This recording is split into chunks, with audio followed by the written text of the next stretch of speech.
말씀은 하나님과 교제하세요. Have fellowship with God. 하나님과 교제하세요. 이러한 제목입니다. 한 목사님이 자기 아이의 이름을 짓는데 이름을 하연이라고 졌어요. 하연. 한번 무슨 뜻인지 한번 생각해 보십시오. 하연. 하는 하나님. 연은 뭐예요? 하나님과 연애하라 그렇게 이름을 졌습니다. 하연. 그렇게 지으면 돼요? 안 돼요? 감히 하나님과 연애하라고 아이 이름을 지으면 이게 혹시 성경 모독죄에 들어가지 않나요? 신성 모독죄. 그리고 그것이 가능할까요? 하나님과 연애하는 것이. 그런데 뭐 어감은 조금 낯설지 몰라도 틀린 말이 아니라는 겁니다. 하나님과 교제하는 것, 하나님과 오늘 말씀대로 사귐을 갖는 것은 성경의 말씀이고 가르침이며 너무나 중요한 명령입니다. 성도 여러분, 하나님과 연애하십시오. 하나님과 사귀십시오. 하나님을 깊이 사랑하시고 하나님을 신뢰하시고 하나님과 동행하십시오. 이게 신앙의 전부입니다. 하나님을 잘 믿는 게 뭐예요? 하나님을 좋아하는 겁니다. 하나님을 정말 열심히 섬기고 봉사하는 것이 무엇입니까? 하나님과 늘 함께하는 것입니다. 하나님을 알고 친밀히 알고 하나님을 좋아하고 하나님을 사랑하는 것이야말로 하나님을 잘 믿는 것입니다. 하나님을 믿는 것, 하나님과 인격적인 관계를 맺는 것이다라고 성경은 가르쳐주고 있습니다. 사실 사람 사는 것이 다 관계잖아요. 인간관계, 부모와 자녀, 또 친구 관계, 이 직장 동료와의 관계, 늘 관계를 맺으면서 우리는 살아갑니다. 그 사람이 누구랑 친하고 누구랑 가깝고 누구랑 알고 지내고 이런 인맥이라고 말하는 것이 인생에 참 중요한데 그보다 더 중요한 것이 뭘까요? 하나님과의 관계입니다. 우리 인생의 출발 그리고 모든 과정 끝은 하나님을 알고 하나님과 동행하여 결국 하나님께로 돌아가는 것, 하나님과 영생을 누리는 것이 인생의 전부인데 그런 의미에서 오늘 성경은 하나님과 교제할 것을 우리에게 말씀하고 계십니다. 요한일서 우리가 5절부터 읽었는데 3절에 보면 이런 말씀이 있어요. 우리가 보고 들은 바를 너희에게도 전함은 너희로 우리와 사귐이 있게 하려 함이라. 우리의 사귐은 아버지와 그의 아들 예수 그리스도와 더불어 누림이라 그랬습니다. 성경을 주신 목적이 뭐예요? 하나님과 사귀라고, 하나님을 알고 하나님과 관계를 맺으라고 성경 말씀을 주신 거예요. 우리에게는 지정의라고 하는 인격이라는 것이 있습니다. 생각하고 느끼고 의지를 가지고 행동하는 이것이 이제 인성이라고 하는데 사실 이것을 인성이라고 말하지만 본래 인간에게서부터 시작된 게 아니고 누가 주신 거예요? 하나님께서 주신 겁니다. 그래서 이것을 하나님의 형상이라고 말합니다. 느끼고 생각하고 의지를 뜻을 정하고 행하시는 분은 오직 하나님 한 분이신데 그 하나님께서 하나님의 형상, 하나님의 신성을 인간에게 나누어 주셨어요. 우리를 하나님의 형상대로 창조하신 이유는 하나님과 교통할 수 있도록 쉽게 말하면 하나님이 말씀하시면 우리가 이해하고 하나님을 느끼고 사랑하고 하나님 앞에 뜻을 의지를 가지고 순종하도록 우리를 만드셨다라는 겁니다. 그러니까 하나님과 연애하고 하나님과 교제하고 하나님과 사귀는 것은 신성 모독이 아니라 우리가 그렇게 만들어져 있다라는 것이죠. 하나님은 관계적인 분이십니다. 하나님을 성경은 사랑이라고 말하는데 하나님은 사랑이시라. 사랑이라는 말 자체가 그 안에 관계를 포함하고 있어요. 성삼위 하나님께서는 완전한 일체, 연합, 하나됨으로 존재하신다라는 거예요. 성부, 성자, 성령 이 삼위 하나님께서는 그 안에 온전히 사랑으로 하나이신 분이십니다. 사실 이러한 삼위일체나 하나님과 인간이 교제한다거나 이러한 생각, 이러한 가르침은 다른 사람들, 특별히 다른 종교에서는 굉장히 낯선 거예요. 우리가 다른 종교를 잘 모르지만 상식적으로 이슬람이나 유대교를 우리가 이제 생각해 보면 이렇게 말하면 큰일 납니다. 어디 감히 하나님과 연애하고 하나님과 교제하고. 하나님은 그런 분이 아니세요. 하나님은 유일하신 분이고 초월하신 분이고 법과 명령을 주시고 우리에게 순종하라고 강요하시고 순종하지 않으면 벌하시는, 심판하시는 분이 저들이 생각하는 하나님이에요. 하나님은 감히 인간이 가까이 갈 수 없는 그러한 두려운 분으로만 저들은 알고 있다라는 거죠. 그러니까 그들은 하나님과 교제하지 않습니다. 또 다른 관점에서 불교나 힌두교나 이런 범신론을 믿는 사람들은 하나님과 교제하는 것이 뭐 크게 대단한 게 아니에요. 왜요? 나도 신이고 모든 것이 다 영적인 존재고 그런 우주적인 어떤 영적인 세계와 교통하는 것은 그냥 뭐 늘 원래 그런 거니까 그것이 큰 축복이나 은혜가 되지 않습니다. 양쪽 다 잘못된 이해를 갖고 있는 거예요. 천지를 만드신 하나님께서는 하나님 외에 하나님과 가까이 할 수 없는 초월적인 분이시지만 그런데 그 하나님께서 우리를 너무나 사랑하셔서 우리에게 하나님과 교제할 수 있는 능력을, 영혼을 불어넣어 주시고 이제 하나님과 교통할 수 있도록, 그래서 만드신 피조물 중에 오직 인간만이 하나님과 늘 교제할 수 있도록 우리를 특별히 불러주셨다라는 거죠. 그러니까 우리는 하나님과 교제할 때마다 감사하고 하나님을 사랑할 수 있다는 사실에 인해서 감격하고 하나님을 예배할 때마다 하나님을 기뻐하는 그런 복을 누릴 수 있다라는 거죠. 성도 여러분, 불가능을 가능케 하시는 하나님, 인간이, 피조물이 정말로 벌레만도 못한 우리 하찮은 존재인 우리가 크고 우주보다 크고 위대하신 하나님을 날마다 만나고 믿음으로 마주하고 그 하나님과 교통할 수 있는 이 축복을 날마다 누리시기를 축복합니다. 얼마나 큰 은혜인지 모릅니다. 어떤 사람은 예수님 왜 믿느냐, 왜 교회 다니냐 그러면 착한 사람 되려고 그렇게 이야기해요. 우리가 죄 안 짓고 살고 좀 인간답게 살고 좋은 사람 되기 위해 신앙생활 한다, 그렇게 말할 수 있어요. 또 오늘 본문 바로 다음에 나오는 요한 1서 2장 1절에도 보니까 우리에게 이러한 말씀을 주신 목적은 너희로 죄를 범하지 않게 하려 함이다, 그렇게 말씀하셨거든요. 그러니까 열심히 성경 말씀 보고 설교 말씀 듣고 또 신앙생활 하는 목적은 뭐예요? 죄 안 짓고 살려고. 그런데 그것조차도 하나님과 교제할 때. 언제요? 하나님과 교제할 때.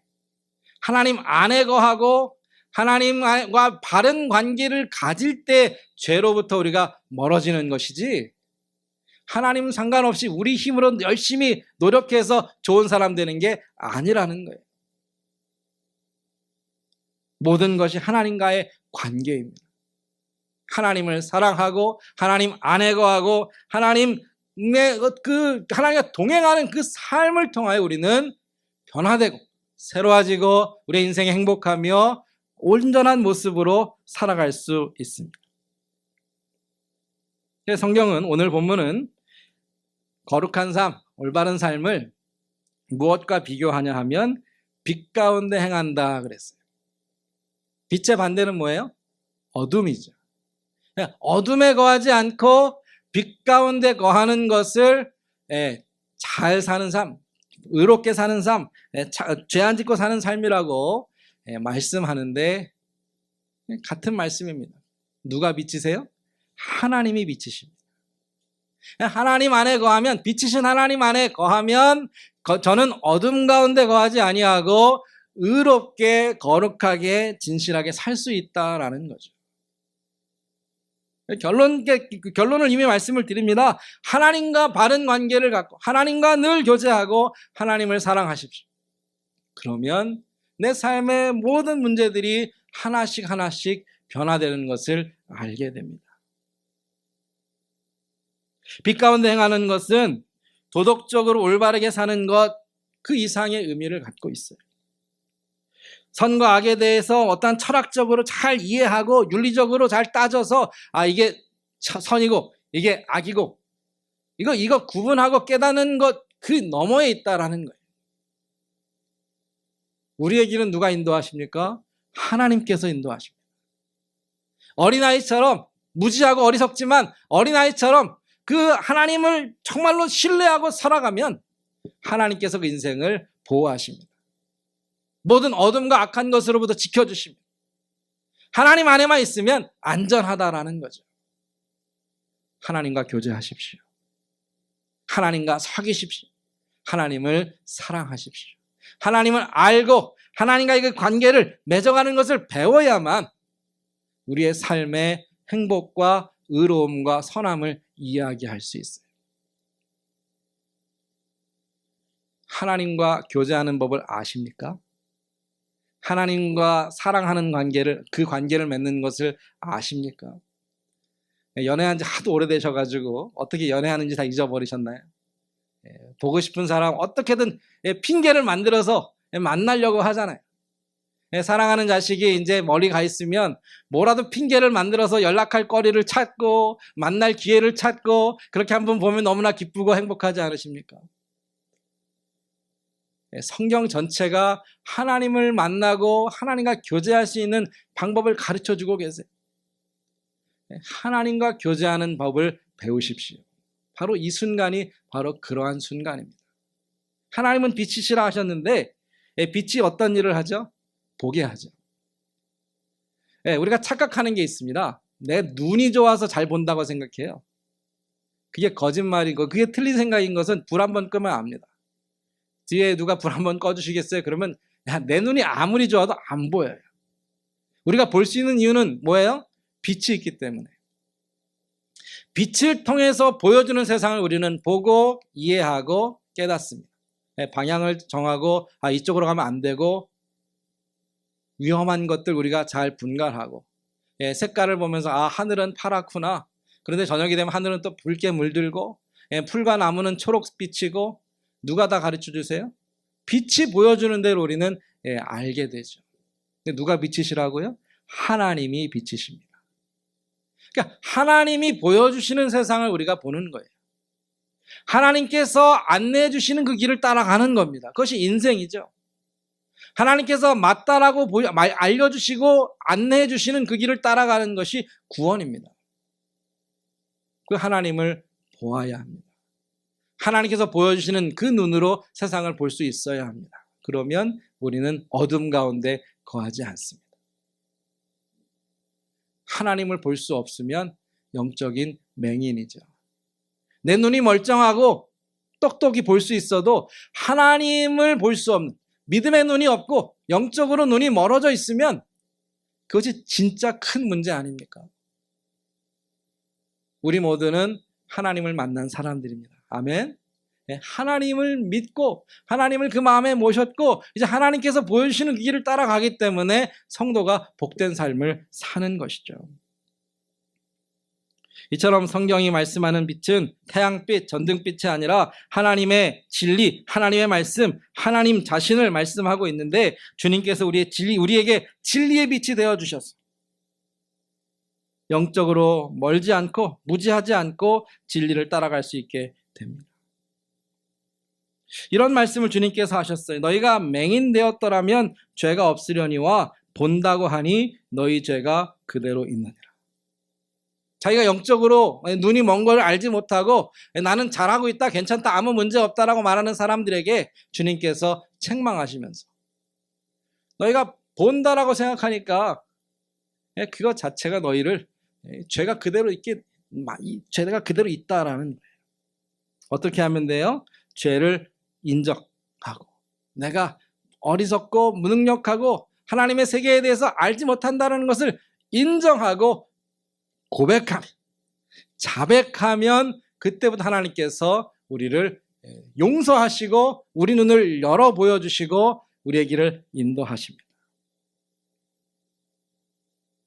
그래서 오늘 요한이 5절부터 10절까지 한 가지 일을 계속 6번, 5번, 6번에 걸쳐서 계속 반복적으로 이야기하는 게 있어요.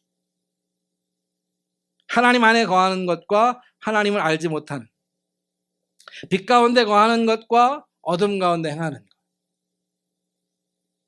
이것을 구분하고 있는데, 그러면서 우리가 어떻게 하면 깨끗하게 거룩하여지고 하나님 안에 거할 수 있는가? 죄를 짓지 않는 것이 한 가지 방법이겠죠. 그런데 그거 죄를 짓지 않는 것만큼 중요한 것이 죄를 고백하는 것입니다. 다시요, 헷갈리십니까? 죄를 안 짓는 것도 중요하지만 죄를 짓고 난 다음에 죄를 고백하는 것도 그만큼 중요하다라는 거죠. 우리가 죄를 안 지을 수 있으면 얼마나 좋아요. 그런데 그게 안 되잖아요. 그러니까 죄를 짓고 난 다음에 죄를 고백하면 죄 안 짓는 것과 똑같은 결과가 주어진다라는 거예요. 7절 말씀을 혹시 성경 있으신 분은 보십시오. 제가 읽겠습니다. 7절에 그가 빛 가운데 계신 것 같이 우리도 빛 가운데 행하면, 우리가 빛 가운데 행하면 그 마지막에 우리를 모든 죄에서 깨끗하게 하신다 그랬어요. 빛 가운데 거하는 사람 깨끗합니다. 그런데 9절에 보니까 우리가 우리 죄를 자백하면 그랬어요. 죄 짓고 죄를 고백하고 자백하면 그 마지막이 뭐예요? 우리를 모든 불의에서 깨끗하게 하실 것이죠. 그러니까 죄를 안 짓는 사람도 깨끗하지만 죄를 지어도 고백만 하면 용서해 주시면, 용서만 받으면 다시 깨끗해질 수 있다. 사실 우리에게 더 필요한 것은 두 번째죠.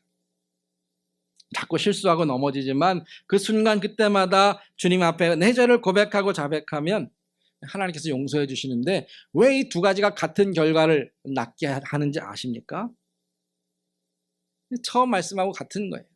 하나님 안에 있기 때문이죠. 빛 가운데 거하는 사람, 빛 가운데 행하는 사람, 하나님의 진리 가운데 거하는 사람도 하나님 안에 있지만, 죄를 짓고 넘어지고 실수한 다음에 고백하는 사람도 누구 안에 있어요? 하나님 안에 있습니다. 왜 그렇습니까? 그는 하나님을 아는 사람이기 때문에 그래요. 하나님은 밉보시고 의로사 나를 모든 죄에서 깨끗하게 하신다는 사실을 아는 사람이, 그 관계를 아는 사람이, 하나님을 믿고 사랑하는 사람이 자백합니다. 회개는 놀라운 거예요. 내 죄를 인정하고 하나님 앞에 고백하는 것은 참으로 귀한 것입니다. 성도님들 빛 가운데 행하시기를 축복합니다. 그런데 만약 그 가운데 실패하여도 나는 여전히 하나님의 은혜 안에 있고 하나님의 사랑 안에 있고 나를 용서하시고 나를 회복하시는 그 하나님이 나와 함께 하신다는 사실을 잊지 마시기 바랍니다. 그것이 너무나 중요해요. 넘어져도 여전히 그 은혜 안에 있는 자가 바로 성도라는 거예요. 우리 스스로 우리의 노력으로 우리의 힘으로 죄를 어찌할 수 없습니다. 한번 노력해 보십시오. 한 일주일 동안 한번 한 가지 정해놓고 내가 이것 절대로 하지 않겠다 결심하는 순간 넘어져요. 그런데 내 스스로 내 노력으로 그것을 없애버리겠다 하는 그 자체가 바로 어쩌면 하나님 없이 사는 삶일 수 있습니다. 정말 하나님께서 원하시는 것은 하나님 안에, 하나님의 은혜, 하나님의 사랑 안에 거하여서 나의 죄를 고백하고 나의 무능력을 인정하고 하나님 도와주십시오. 하나님 나를 살려주십시오. 나를 지켜주십시오. 그것이 하나님의 관계 안에 있는 것이고 하나님과 올바른 관계를 맺은 그 사람을 하나님께서 깨끗하게 하신다라고 약속하셨습니다. 자백하면, 고백하면, 인정하면 하나님께서 사하시며, 저는 밉보시고 의로우사 그를 모든 죄에서 사하시며 모든 불의에서 깨끗하게 하신다. 얼마나 놀라운 약속입니까? 누가 회개한다고요? 하나님 안에 거하는 사람, 하나님과 관계를 맺은 사람, 하나님과 늘 동행하며 하나님을 사랑하며 하나님과 그 친밀한 그러한 관계를 날마다 누리는 성도가 혹 실수하고 넘어질 때에 즉시 하나님을 찾아가 회개하고 자백하고 깨끗한 회복을 경험합니다. 성경은 여러 가지로 말씀하지만 오늘 두 가지 예를, 성경에서 죄를 고백하는 두 가지 예를 좀 찾아봤는데 구약에서 하나, 신약에서 하나, 잘한 사람 못한 사람 한번 비교해 봤으면 좋겠습니다. 첫 번째로 사울과 다윗입니다. 사울 왕, 다윗 왕 아십니까? 구약의 두 사람. 실패한 사람은 사울이고 하나님께 구원받고 하나님의 은혜를 체험한 사람이 다윗이죠. 사울과 다윗을 여러 가지로 비교하는데 인간적으로 보면 사실 사울이 더 나아요. 그런데 하나님 눈에 보면 누가 하나님 마음에 합한 사람이에요? 다윗이죠. 오해하지 마십시오. 다윗은 죄 한 번 안 지었기 때문에 하나님 사랑하실까요? 그렇지 않습니다. 다윗은 어쩌면 사울보다 더 무서운 죄를 지은 사람이에요. 먼저 사울을 이야기하겠습니다. 사울은 하나님의 명령으로 아말렉과 전쟁을 하게 됩니다. 전쟁이 좋다 나쁘다를 떠나서 이 아말렉과의 전쟁은 좀 특별합니다. 제가 몇 달 전에 설교한 것 같은데 하렘이라는 게 있어요. 하렘. 하나님께 온전히 바치는 것. 그래서 하나님의 공의로운 심판을 말합니다. 하나님께서 아말렉을 취하십니다. 왜요? 아말렉이 하나님 앞에 범죄하고 죄를 지어서 참고 기다리시다가 이제는 하나님께서 심판하셔야 되는 지경까지 이르렀어요. 그래서 하나님이 사울에게 명령하십니다. 가서 아말렉을 진멸하라. 진멸이라는 말은 남자, 여자, 아이, 노인, 짐승까지 그 제사, 재물까지 다 완전히 파괴하는 하나님의 무서운 공의로운 심판을 행하라는 명령입니다. 그런데 사울이 하나님의 명령을 무시했어요. 어떻게 무시했어요? 네, 실제로 가서 싸웠습니다. 전쟁에 승리했어요. 사울 생각에는 잘한 거죠. 가서 싸워서 이겼으니까, 승리를 얻었으니까 얼마나 잘했어요? 사울은 자기가 하나님을 무시했다라고 생각하지 않았어요. 착각한 거죠. 성경이 사울의 실수와 잘못을 이렇게 지적합니다. 하나님은 다 죽이라고 하셨는데 살려둔 사람이 있어요. 왜 살려뒀어요? 내가 살릴 수 있으니까. 내가 왕이고 내가 승리자고 나에게 권한이 있고, 그러니까 내가 패배한 사람에게 아량을 베푸는 거예요. 얼마나 멋있어요? 다 죽일 수 있는 내가 살려주니까 얼마나 뿌듯하고 얼마나 내가 좋은 사람 같아요? 벌써 여기서부터 하나님을 무시한, 하나님은 없는 겁니다. 이 전쟁에서 하나님은 없는 거고 내가 결정하고 내가 판단할 수 있고 승리는 나의 영광이고 나의 자랑이 되는 겁니다. 하나님께서 사무엘을 보내셔서 책망합니다. 분명히 내가 다 죽이라고 했는데 왜 죽이지 않았냐. 사울이 어떻게 핑계대요? 하나님께 드릴 거 남겨놨습니다. 요만큼은 하나님께 드리고 요만큼은 내가 갖고 요만큼은 백성들에게 주고, 지금 다 사울이 컨트롤하고 있어요. 그리고 백성들도 좋아하고 나도 만족스럽고 모두가 다 기뻐하는데 무슨 문제가 있느냐? 나는 죄를 짓지 않았고 나는 잘못한 것 없고 나에게 잘못했다라고 따지고 책망하는 하나님이 문제다라는 것이 사울의 결론입니다. 이런 마음에는 회개가 나올 수 없습니다. 죄를 자백할 필요가 없어요. 왜요? 내가 보기에 잘한 일이니까. 누가 회개하지 않습니까? 교만한 사람이 회개하지 않습니다. 하나님을 인정하지 않는 사람, 하나님의 말씀보다 내가 옳다라고 생각하는 사람은 절대로 회개하지 않습니다. 그러니까 오늘 말씀에 뭐라 그래요? 만일 우리가 범죄하지 아니하였다 하면 누구를 거짓말하는 사람으로 만들어요? 하나님을 거짓말하는 이로 만든다 그랬어요. 말씀이 틀린 거야. 목사님이 잘못 이야기하신 거고 사람들이 잘못 생각하는 거예요. 이게 얼마나 좋은 건데, 얼마나 모두에게 다 좋은 일인데 이것을 하지 말라고 해? 하나님이 틀렸다라고 생각하는. 혹 우리가 이럴 때가 있습니까? 모두가 다 좋다고, 모두가 다 박수 쳐주고 모두가 다 잘한 일이라고 했기 때문에 하나님이 뭐라고 말씀하시던 그 말씀에 귀를 기울이지 않는 사람, 이미 하나님과는 아무런 관계가 없는 인생이 되는 것이죠. 반대로 다윗입니다. 다윗도 죄를 졌습니다. 무슨 죄를 졌어요? 남의 아내를 빼앗았죠. 간음입니다.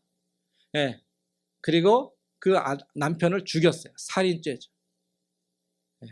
이웃의 재물을 탐했고 이웃의 사람을 탐했고 또 거짓말했고, 십계명에서 5개, 4개, 5개를 막 한 번에 한순간에 다 어긴 다윗도 엄청난 죄를 지었습니다. 그런데 사울과의 차이가 뭐예요? 나단이라는 선지자가 찾아와서 당신이 죄를 지었습니다.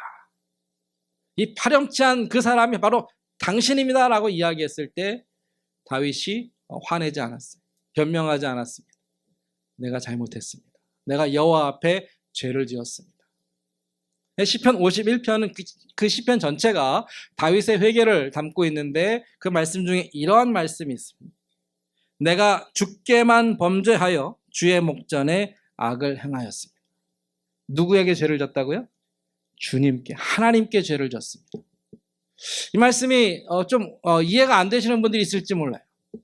다윗이 한 행동 때문에 누가 가장 피해를 봤어요? 우리야. 아내도 빼앗기고 목숨까지 잃었습니다. 다윗이 누구한테 찾아가서 누구한테 사과해야 합니까? 우리아에게 잘못했다고 빌어야 하고, 우리아의 가족들에게 찾아가서 빌어야 하고, 또 자기의 가족들, 자기를 믿고 따랐던 친구들과 온 백성들에게 내가 참 잘못했습니다, 부끄럽습니다, 그 사람들에게 가서 사과하고 잘못을 빌어야 되는 것 아니에요? 그런데 다윗은 하나님께 회개합니다. 내가 주님께만 범죄하여 주님 앞에 악을 행하였습니다. 우리가 이 말씀을 이해하셔야 됩니다.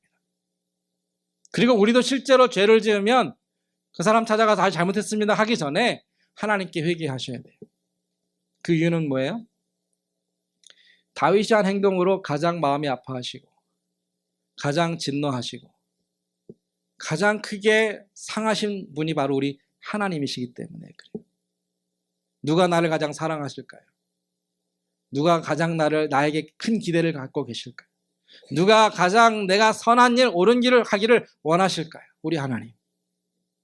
내 하나님. 내 하나님께서 나의 잘못과 행동을 보시고 가장 마음 아파하시고 가장 고통스러워하시고 가장 진노하시기 때문에 다윗은 그 하나님을 알고 하나님께 죄를 고백합니다. 사실은요, 하나님만 다윗에게 죄를 물으셨습니다.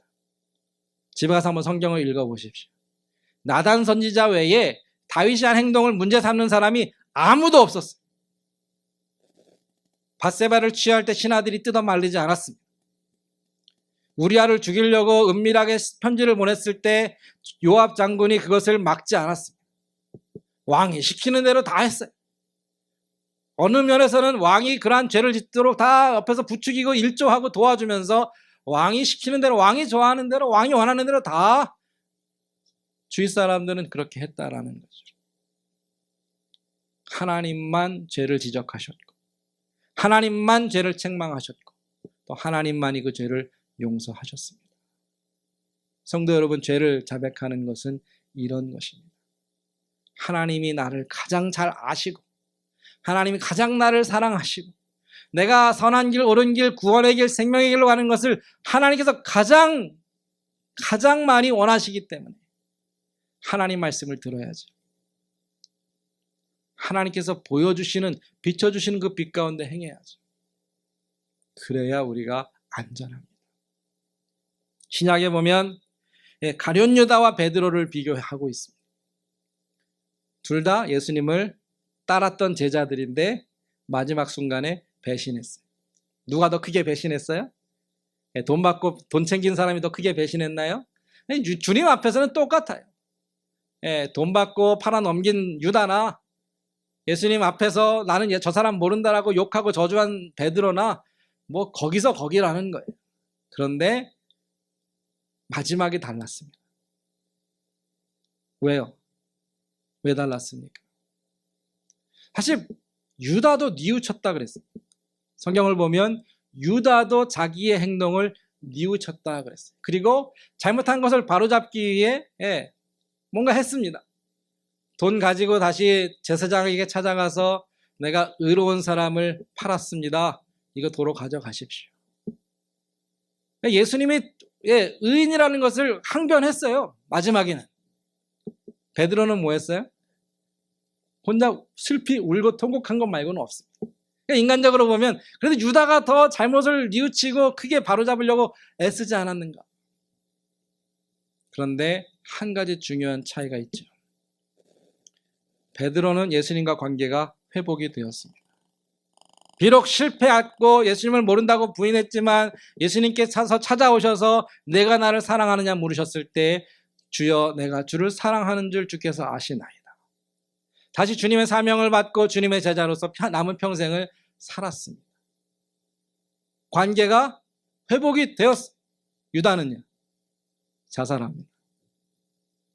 내가 책임지고 거기서 생명을 끊어버려요. 주님께 돌아갈 그러한 여지도 남겨두지 않았고 주님과의 관계가 회복될 것을 기대하지도 않았고 거기서 그냥 끝내버렸다라는 거죠. 성도 여러분, 회개가 뭐예요? 주님께 돌아가는 것이 회개입니다. 내 마음의 잘못을 뉘우치고 죄책감을 덜어버리는 것이 회개가 아니고 참 회개, 참 죄를 자복하고 내 죄를 인정하는 사람은 주님께 돌아가는 거예요. 그 관계가 회복이 되는 거예요. 그래서 다시 주님과 사랑하는 관계를 다시 되찾는 것이 회개입니다. 그리고 주님께서 그것을 원하신다라는 거예요. 주님은 처음부터 마지막 순간까지 나와 교제하기를, 나와 사랑하기를, 나와 늘 평생 동행하기를 원하시기 때문에 잘못했어도 돌아오면 용서하시고 씻어주시고 회복하시고 다시 이전보다 더 큰 사랑과 은혜를 베풀어 주시는데, 성도 여러분, 하나님과 이 관계를 절대로 잃어버리지 말으셔야 합니다. 잠시 우리가 놓쳤을지라도 다시 그것을 회복하기 위해 하나님께 부르짖고 고백하고 기도하면 밉보시고 의로우신 우리 하나님께서 우리 죄를 사하시며 모든 불의에서 우리를 깨끗하게 하시고 원래 뜻하신 대로 우리와 늘 동행하여 주신다라는 것이죠. 말씀을 정리합니다. 하나님께서 우리에게 가장 원하시는 것이 뭐라고요? 하나님과 교제하는 것. 늘 우리에게 찾아오시고 우리에게 말씀하시고 우리가 알아듣지 못하고 우리가 미처 깨닫지 못해도 늘 우리의 전후 좌우 우리의 사방에서 우리와 늘 어떻게 해서든지 말할 기회, 교제할 기회를 찾으시는 하나님. 하나님께서 저와 성도님들 한 분 한 분을 그와 같이 사랑하십니다. 성경을 다 알아도 하루에 몇 시간씩 기도해도 죄 하나도 안 짓고 완벽한 인생을 살아도 하나님 상관없이 사는 인생은 하나님께서 기뻐하지 않으시지만 자주 넘어지고 자주 실수해도 그때마다 더 하나님을 간절히 찾는 우리의 믿음을 하나님께서 기뻐하십니다. 오래전에 미가라는 선지자도 같은 질문을 했어요. 내가 무엇을 가지고 여호와 앞에 나아가며 높으신 하나님께 경배할까?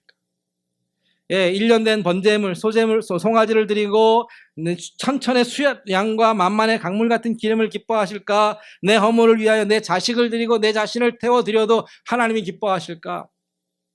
아니라는. 사람아, 주께서 선한 것을 보이셨나니 그 답이 뭐예요? 공의를 행하며 인자를 사랑하며 겸손하게 내 하나님과 함께 행하는 것이라 말씀하셨습니다. 지금까지도 주님과 늘 동행하며 살아오셨겠지만 오늘 이 순간 더 주님을 깊이 만나시고 더 뜨겁게 사랑하시고 주님을 이 세상 어느 무엇보다 누구보다 사랑하는, 주님과 연애하는, 교제하는 저와 모든 성도님들 되시기를 주의 이름으로 축복합니다. 이 시간 기도하겠습니다. 참 사실은 우리가 주님을 사랑한다고 하지만 주님을 어떻게 사랑하고 있습니까? 주님과 늘 동행한다 하지만 주님을 정말 보고 있습니까? 그 음성을 듣고 있습니까? 사도 요한처럼 내가 그분을 보았고 그분의 음성을 들었고